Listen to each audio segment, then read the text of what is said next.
When it comes to the best phone makers, one name stands out: Apple.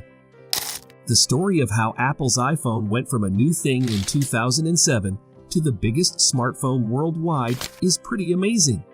In a world full of different phones, the iPhone has become a favorite for billions of people and has completely changed what we expect from a phone. But things haven't always gone to plan for Apple. Apple was dying. They weren't making it at all. It was a company in great turmoil. He destroyed everything I'd spent 10 years working for. But how did Apple, a company that almost went out of business in the late 90s, beat huge companies like Samsung? This is the story of Apple's iPhone, a device that not only saved a struggling company, but also made a huge impact on how we use technology.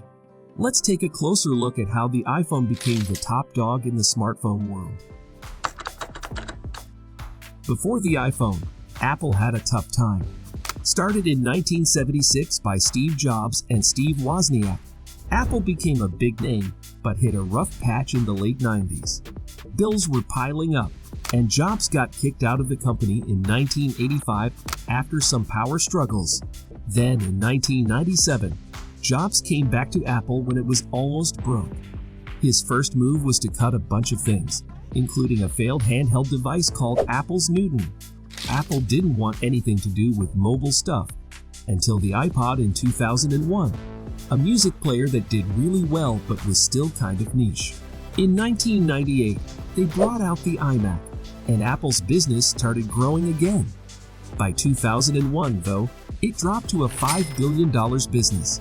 The iPod was the first step into mobile for Apple, and it worked, but it was mostly about music.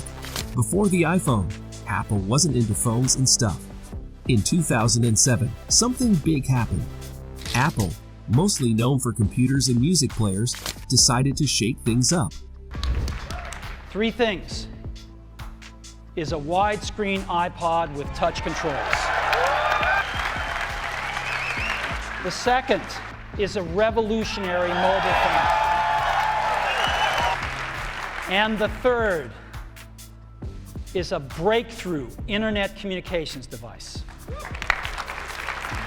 They unveiled the iPhone, and Steve Jobs, the guy behind Apple, said it was going to reinvent the phone, and it did. People bought a crazy number of them, around 400,000 in just one weekend. It was not just an iPod phone. It was three things combined into one: an internet communicator, an iPod, and a phone. In the early days, the iPhone was just a phone, iPod, and internet communicator without the now common feature of apps. However, in 2008, Apple transformed the game with the introduction of the App Store, an online marketplace for downloadable applications. This move was revolutionary, expanding the iPhone's capabilities beyond a mere device into a pocket-sized wonder. The App Store revolutionized the smartphone landscape, prompting other companies, even tech giants like Facebook, to adapt their strategies to align with this new trend. By 2011, Apple achieved a significant milestone, selling over 50 million iPhones in a single year with the introduction of the iPhone 4S. The momentum continued, and by 2015, Apple was selling over 200 million iPhones annually. Noticing the success of the App Store, Android, a major competitor, followed suit with the Play Store, setting the standard for app availability on smartphones. 20705 is the high tick of the day, and Apple, for the first time in history, a company is worth $1 trillion. A decade after its launch, Apple marked a historic achievement in 2018, becoming the first U.S. company to reach a $1 trillion market cap. This milestone signified Apple's transformation into a tech giant, no longer just about phones, but a dominant force in the global tech industry. Fast forward to today, and the iPhone is a big deal. Nearly 1.5 billion people are using iPhones actively. In the US, more than half of the people with smartphones have an iPhone, giving Apple a 53% market share. That's a lot of people trusting their iPhones for everything, from calls to pictures to social media. In 2019, Apple decided not to tell everyone how many iPhones they were selling, but estimates say it's more than 2.3 billion iPhones sold so far. That's a huge number, showing just how much people like these gadgets. Apple's not just sitting around though, they keep doing their thing. And in a world where everyone's looking at their phones, Apple is still a big player.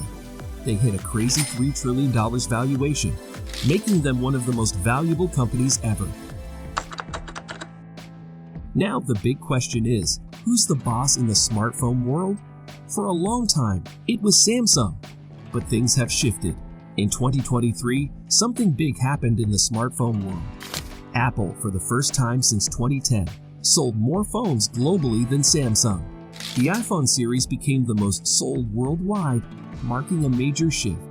Before this, Samsung was always in the lead. Last year, iPhones made up about 1/5 of all smartphones bought worldwide, with around 235 million sold. Apple's market share was 20.1%, securing the top position, and it improved by 3.7% compared to the previous year when they sold 226 million. Samsung, in the second spot, sold 226 million with a market share of 19.4%. The International Data Corporation, IDC, reported that Apple's success in 2023 was something special. It was the first time in a long while that a company other than Samsung took the top spot. On the flip side, Samsung didn't have a great time in 2023. They sold a lot fewer phones, stepping back from their previous numbers. Even though Samsung is still a big player, selling over 226 million phones, their performance wasn't as good as before. In 2022, Samsung sold 262 million, showing a decrease of 13.6% in 2023. But let's not forget that 2023 was tough for everyone in the phone selling business. The total number of phones sold globally dropped by 3.2%, hitting the lowest point in 10 years. However, things picked up in the second part of the year. People started buying more phones again, and the last part of the year saw more growth than expected. We are eager to see what 2024 will show us and who will be the victor in the smartphone world in 2024. Let's discuss some unexpected reasons as to how Apple achieved dominance in the smartphone market. Apple made a big move in June 2023, snagging more than half of the US smartphone market, hitting a whopping 52.5%, as per Counterpoint Research's report from December. This isn't just a one-time thing. Experts predict Apple's share will keep going up. One big reason why Apple's winning in the US smartphone game is what experts call the network effect. It's not about fancy features on the latest iPhone, but something simpler. Those green bubbles in iMessage. When an iPhone user sends a text to an Android, it shows up as a green bubble. And if an Android joins an iPhone group chat, all messages turn green, and videos become a pain to watch. This kind of thing makes people lean towards iPhones because everyone wants to be on the same page.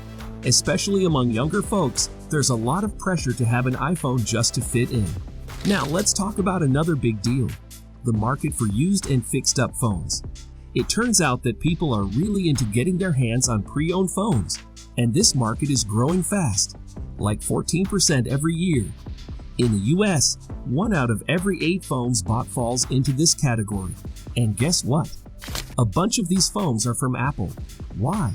Well, iPhones just last longer, partly because they're built well, but mostly because Apple keeps supporting them with new updates for a crazy 6 years, way longer than other phone makers. So it's not just about shiny new iPhones. It's about the trusty, still working ones that are getting a second life. Now here's a nifty move by Apple, turning old iPhones into cash. They've cooked up this smart idea of creating a whole new stream of money, and they call it services revenue. It's not just about selling new iPhones. It's about getting a piece of the action every time someone buys an app from the App Store or subscribes to Apple TV Plus, Apple Music, or iCloud. This cash flow from services now makes up about 20% of Apple's total earnings. And here's the kicker, services are software, which means they're super profitable. So even if you're rocking an old iPhone, you're still tossing some money into Apple's pocket every time you grab an app or stream a show. It's a sneaky good business move. Now, you might be wondering if this Apple strategy is just an American thing. Nope, it's making waves worldwide. Take South Korea, the home turf of Samsung. Would you believe that most folks under 29 there are rolling with Apple devices? It's pretty wild. The same trend is playing out in Japan. and to some extent in Europe. Basically, wherever people have enough cash, they're going for the good stuff, premium iPhones, and even those trusty used ones. Apple's slice of the pie in the installed base just keeps getting bigger, not just in the US, but across the globe.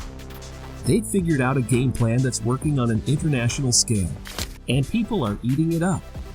And that's the story of the iPhone, from a revolutionary phone in 2007 to the leader of the pack today. Apple took a struggling company and turned it into a giant by giving us a device that changed how we see phones.